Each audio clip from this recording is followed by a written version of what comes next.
Hey fellow Dota fanatics, welcome to Gaming Basics, your one-stop solution for mastering the essentials.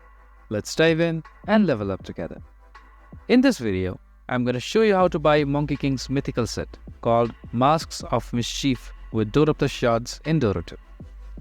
To do so, you first need to open your Dota 2 via the Steam client, and then on the top right side of your screen, you'll see a Shards icon, which is right over here. Click on it, and under Premium Sets, now search for Masks of Mischief, which is right over here.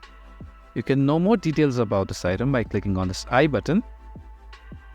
You can choose to demo the set by clicking on this Demo Hero button right here. But as you can see, this item is going to cost you 90,000 shards.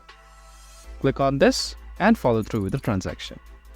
If you found this video helpful, please give us a thumbs up. And if you have any questions for us, please feel free to mention us in the comment section down below.